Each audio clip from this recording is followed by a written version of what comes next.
prepared.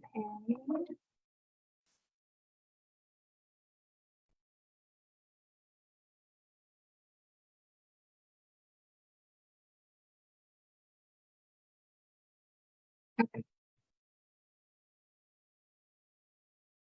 I think we're live.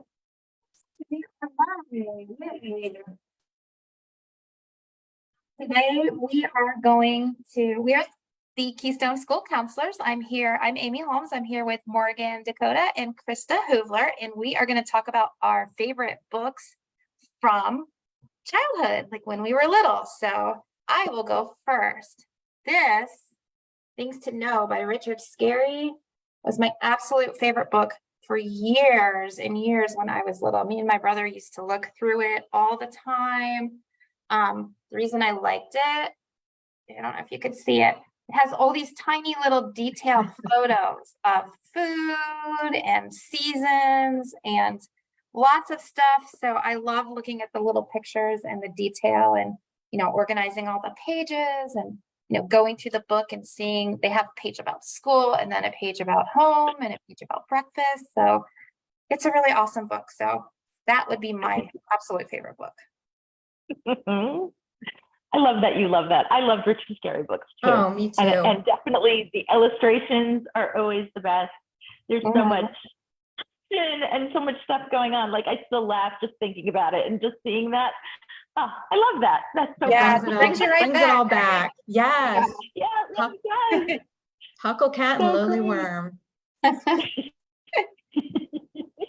I'm still sticking with Babykins. Babykins in his diaper, always up in the air. Yeah, that was the best. Seriously. Oh, that's great fun.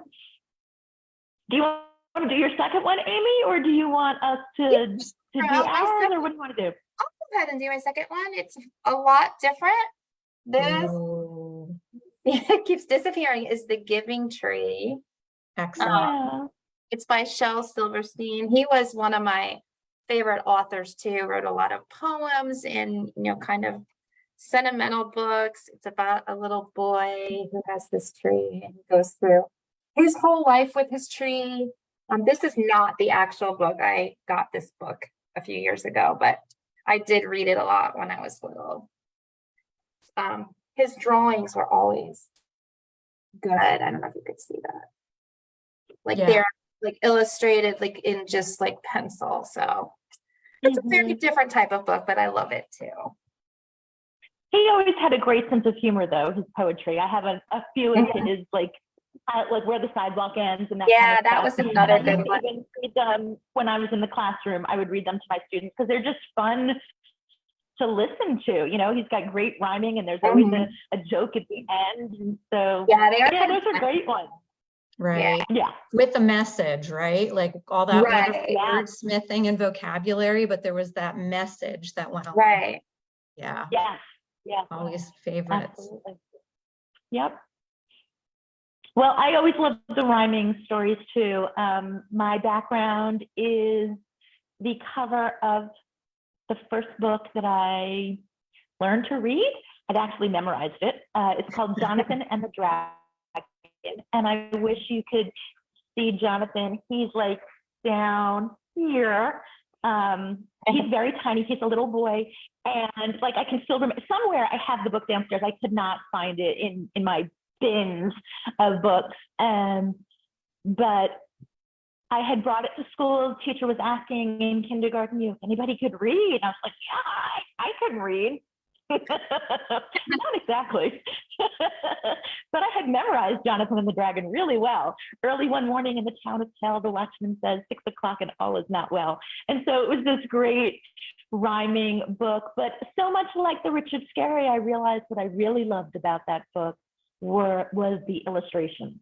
And so like shout out to the illustrator, because like you can see all the scales, right? And everything about this book had that level of detail. And I can remember just sitting over and like poring over the details. So the dragon comes into town and everyone's, wringing their hands and the mayor doesn't know what to do. The mayor has this big wiggly mustache and the bow tie and oh my gosh, the details, it was amazing. And, they're all panicking because this dragon comes to town, and, they throw shoes at him, and they bring the army out, and they shoot the cannonball at him, and it bounces off his head. And, and everybody's just wringing their hands, and the townspeople, and they're all freaking out. There's this dragon in their town, and oh my gosh, what are we going to do? And finally, Jonathan just steps up to the dragon. Jonathan knew what to do. Yeah. And everyone was shouting, boo hoo, boo hoo. And so eventually, Jonathan steps up to the dragon and says, Mr. Dragon, won't you please go away? And so the dragon gets up in a cloud of dust. Oh, I remember that. The dragon gets up in the cloud of dust, and he just walks back out of town. And so Jonathan is the hero. And then at the end, it's the watchman, 6 o'clock, and all is well. Aww. So that's Jonathan and the Dragon. He started my love affair with reading and with books. Such a simple message, but so good. Effective. Right. Yeah. That was the thing. Like, they were coming out with all these things. They were making faces at him. They were shouting at him. They were, they brought the army out. They tried everything. And all they had to do was ask the dragon. Oh, I love that. Why didn't anyone think of that? Jonathan did. I don't know. I love the name Jonathan.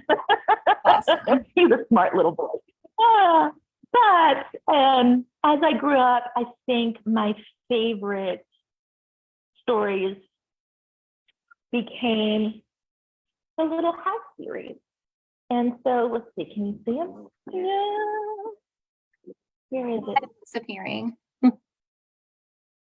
Well, Yeah, that's part of it, right? I saw the person. Right, you can see her. Wow, where does it go? Nope. Well, there she is. She's floating there. And then, so this is the book set. Oh, yeah. It's the whole set. I'd actually bought this for my daughter when she was a little girl, because I had loved the Little House series so much. And, when I was growing up, Little House was the show that you didn't miss on a Sunday night. Absolutely. And, yeah. So everything. I was laughing earlier with Morgan that, everyone wanted to marry Almanzo. Like, it was just, it's just what you wanted. But I yeah, was Little House. Nellie. Remember Nellie? Nellie Olson She had and the her mean sausage little brother. curls in her hair, and I wanted her hair so bad. Perfect. Yeah, but nobody wants to be like Nellie. She wasn't. No, just I don't know. wanted her hair. I identified with Laura and her little mischievous ways. So that's all I can say about And that. poor But, Mary. yeah, so Mary I got goes the box set, blind. too. Oh yeah, I It forgot is. about that. So there's the box set. Yeah, I loved those books. Loved Yeah, them. those are good Little ones. House in the Big Woods, The House on Plum Creek, Yeah. all of them. Right. Oh, was in New York. Oh. Yeah, Yeah. good stories. And the pictures are great, and just love them. Yeah, It was who just was fun. the Love a good series. illustrator? Like Was Garth? I forget because he illustrated. Hold on. Did he illustrate some other, like the E.B. Little books? Did he illustrate those too? Same. Garth illustrator. Williams. Garth Williams. Garth Yeah. Williams. Yep. Yeah. Yep. Awesome books. But yeah, I realized that I love a good series, because then, as I got older, like the Bronte sisters, I read everything. Yeah, They I like a ever series too. wrote, so yeah, just fun. So there you go. So I went into the Dakota attic and the Dakota basement today, and I found, let me see if you can. I'm glad you're struggling too. I got it earlier. I got You it. had it great. Where the wild things are. Can you see it? Yes, a little bit. So not only did Maurice Sendak write the book, but these amazing, almost not seeable illustrations, right? I mean, these illustrations are amazing, and writing does not get better than. You're muted. The night Max wore his wolf suit and made mischief of one kind and another. Oh, There he is, right? So this entire fantasy plays out in his room, and when he gets back, his dinner is there and it's still hot. I loved this book My I kids remember that loved it. We have a, Yes. this is a well-loved version of it. one. Perennial favorite. If you don't have it, go get it. If you're an older kid and you have younger siblings and you don't have it, go get it. It's an Yeah, awesome. it's a good one. That's great. And then here's one that I love. Oh my and gosh. daughter loved, the Eloise series. I came across all of those books when I was looking for a book too. We have several of them. So I loved Eloise when I was little. I think they even made movies. I think there Yeah, were I even think so. movies back in the day on Eloise. So I always heard the story behind Eloise is it's based on a real person. So Judy Really? Garland, who starred in the 1939, right, Wizard of Yeah. Oz, her daughter is Liza Minnelli. And when Liza Minnelli Yeah. was little, she lived at the Plaza Hotel in New York City, right on Central Park South, with her nanny while her mother and father traveled the world and did everything. So what is it, Kay Thomas, right, I believe? Yeah, or Kay Thompson is the author. She would also stay in the Plaza Hotel. She knew the family, saw all this, and Eloise is based on Liza Minnelli as a young child, just wreaking havoc and shenanigans, running around the Plaza Hotel and having everyone wrapped around her little finger. So I did not know that. yes, isn't that, I mean, you can totally see it, right? You Yeah. can totally see I love that. a young Liza Minnelli just, you know, with the concierge and the maitre d' and like all the hotel staff just having her wrapped around her fingers. So a great series for any little one in your life. Excellent book. She's full of sass and She's just, awesome. yeah, she's awesome. Super headstrong and Yeah. a little girl with some fire. We all love those little girls. Yes, we do love little girls with fire, right? That's Yep. for sure. Yes, for sure. We need them and we raise them. We probably all have them too. Right. As we should. As we should. Oh, well, this was fun. So fun. It's fun to share all of our old childhood books. It certainly Yeah. is. Yeah, you forget, right? You move on and you forget, but yeah, amazing classics out there. So we are super Yeah. happy to share it with all our Keystone friends and fans and students and support people. Thanks for joining us today.